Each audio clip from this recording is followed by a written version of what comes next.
भणीनो आनी भावनो, तुमकां आयज कितें म्हणून समजोंक ना, सगळेंच समजलां आसतलें. पूण आमी हांगसर उबी रावलीं की ना, आमची मनां खूब पाटी हेणे तेणे भोंवतात. आमच्यान ह्या देवाच्या उतराचेर थिरावंक जायना, वो थोडेंच घेता, थोडेंच आमचें चुकता. पूण कितें तरी तुमी आयकलां तें धरात, आनी तातूंतल्यान आमकां फुडें वचूंक मेळटलें. भणीनो आनी भावनो, आमी तर खरेपणी देवाचो मोग करता जाल्यार देव सगल्याक आसा न्हय, देव सगल्या भितर आसा न्हय, तें आमी पळयतले. दोळे आसून तुमी पळयनात, कान आसून तुमी आयकनात, जेजून सांगलां आमकां.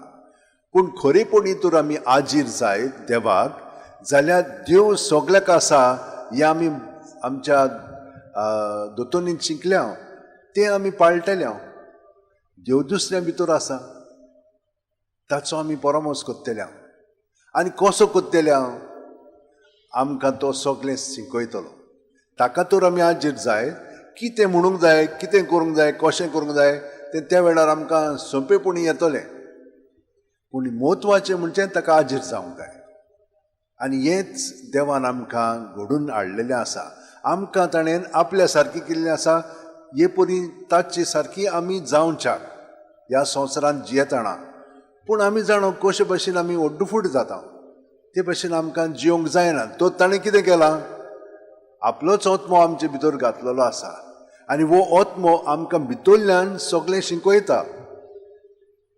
तुमी हांगसर थंयसर वेची गरज ना, कित्याक देवाची समूर्त आमच्या काळजांत आसा. आनी खरें जेन्ना तुमी संवसाराक येता तेन्ना तुमी सगळें बरें आनी वायट तें जाणत. तुमकां सांगपाची पुरान गरज ना. पूण त्या वेळार आमकां ती शक्ती आसना. आमचे सोय प्रमाणे आमी बरें करचें आसतना वायट करता. तर ही सोयी मोडून काडच्याक आमी कितें म्हणून करूंक जाय, हें म्हत्वाचें. आनी हांव तुमकां सदांच सांगता, रातची न्हिदोंक आदी 5 मिनट कोंत घेयात. प्रत्येक मणी आसा ताचेर सुस्कार घेतना जेजून आमी बरोवन येता, प्रत्येक सुस्कारान. कित्याक सुस्कार जावन आसा जिवीत, आनी जेजू जावन आसा तें जिवीत. हांव जिवीत, वाट आनी सोत, कोणूच बापाशी वचना बगोर म्हजे वरवीं. तो ताका तर आमी आजीर जायत. प्रत्येक सुस्कारान तो आमचे कुडींत मनांत ओतम्यान बरोवन येता. आमचे सवें पळय आसा तितलें जेजू सवें आसा. जशे भाशेन एक आणयेंत आमी उदक घातलें म्हणटत आणयेंतलें सगळें उदकान येता, आनी आणी मातशें तें उदक मातशें हालोवन आमी सगळें भायर उडयलें म्हणटा तें भायर वता. तेच भाशेन जेजू आमचे कुडींत मनांत आयलो. आमची चिंतना, आमची भावना, आमची चाल सगळी भितर रुजून आसा, ती हळू हळू ताच्या नांवांत भायर सोदतली. पूण ताचें नांव घेवन ताचें सगळें आमी आजीर जावन हें सगळें भायर काडया. ही चिंतना आमची, ही भावना आमची, तातूंत पडो नाकात. ती जेजूच्या ताब्यांत करात.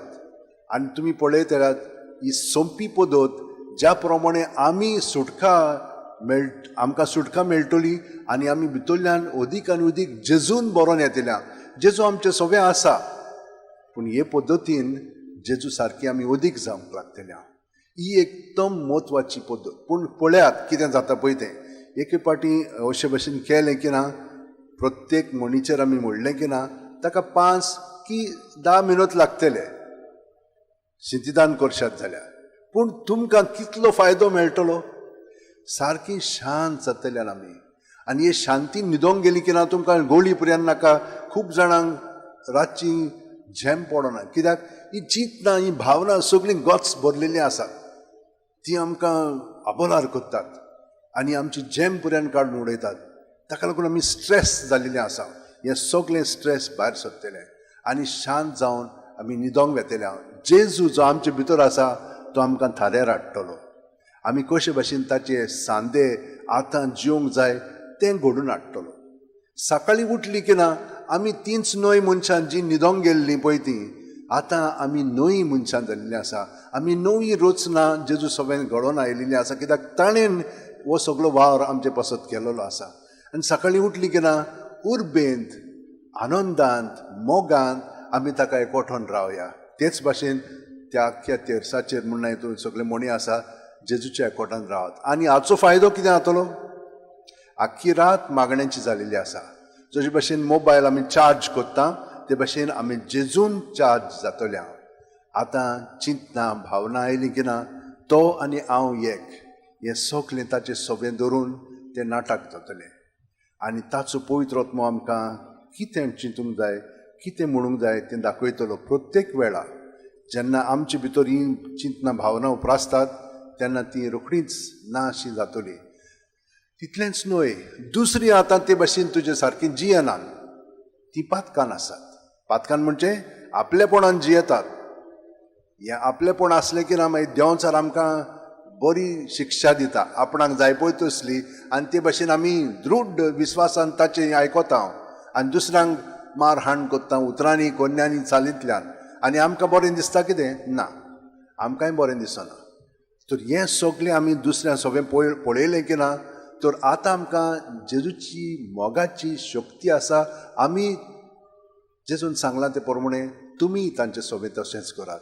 ही घायल जालेली मनशां तांकां तुमी पावात, तांकां तुमी समजून घेयात, तांचें उलयता तितलें जेजू सोबें दवरात. आनी हे भाशेन तांकां आमी मागण्यांत धरतले आनी ती आमचे कितें परिणाम करतात, तांचो आक्रमण आमचेर जाता तो आमी जेजू सोबें धरून आमी अदीकान अदीक शांत जावन ताचे गोठायेन तांकांय जेजू सोबें धरतले. आनी हे भाशेन आमी तांचे पासून मागतले. जेजूनच आमकां सांगलां न्हय, तुमच्या वैऱ्यां पासून तुमी मागात म्हणून, तुमकां तुमच्या दुस्माना पासून मागात म्हणून. हे भाशेन तें घडटलें. आनी खरेपणी जें आयज आमी आयकलां तें आमच्या जिवितांत घडोवन येतलें. आमी समरितेकार सारकीं जातले. व्हडली विद्वान न्हय आमी, व्हडली शिकलेली गोडेक आसान आमी, पूण हे बाबतींत म्हूण नाय तूं हें सगळें जेजू सोबें दवरया. आनी तुमी पळयतल्यात कितली शांती, कितलें बरेंपण. सर्गीचें राज हांगसरूच आसा ताणें सांगलां, त्या राज्यांत आमी जियेतले. कित्याक जेजून हें सगळें घडोवन हाडलेलें आसा. पूण ह्या संवसारांत आमी कितें पळयता? पातकाचेंच सगळें राज चलता. आमी निराशी जाता. हें निराशीपण जेजू सोबें दवरया आनी तो आमकां सुटका दितलो तातूंतली. आनी ह्याच संवसारांत आसतना जशे भाशेन जेजू उदकाय वेल्यान चलोन गेलो तेच भाशेन आमी ह्या संवसारांत ताचे बरोबर उदकाल्यान चलोन वेतले. तें लागचें ना, पूण जेजून ह्या संवसाराचो म्हणल्यार तूं अधिकार आसा ताका आपल्या ताब्यांत केलेलो आसा. जेजू सोबें घडटलें आनी घडोवन येवच्याक आतां आमी सगळीं जाणां आतो शेवटेन दवरया, दोळे बंद करया. प्रत्येक सुस्कारांत जेजून सगलें घडोवन हाडलेलें आसा आनी सगलें ताणें आपल्या पुनर्जीवनपणांत परत बापाक जोडून घेतलेलें आसा. ह्या भागांत ताच्या दुसऱ्या आमी सामील जाता. प्रत्येक सुस्कारांत आमी जेजूच्या एकवटान रावया आनी पुनर्जीवन जिवीत जेजू सोबें आमी आतांच जिवंक लागतले.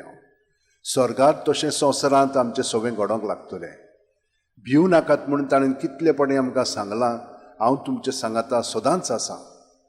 वय जेजू, आमी सगळीं जाणां ह्या वेळार तुजीं उतरां आयकून एकदम आनंदीत जालेलीं आसा. पूण हो आनंद आमचे सोबें दवरिना, तो तुजेच सोबें दवरून जियेता. कित्याक तुजो मोग आमी अणभवलो म्हणटच ह्या मोगान आमी दुसऱ्यांचो मोग करूंक लागतले. आनी कोत्ता.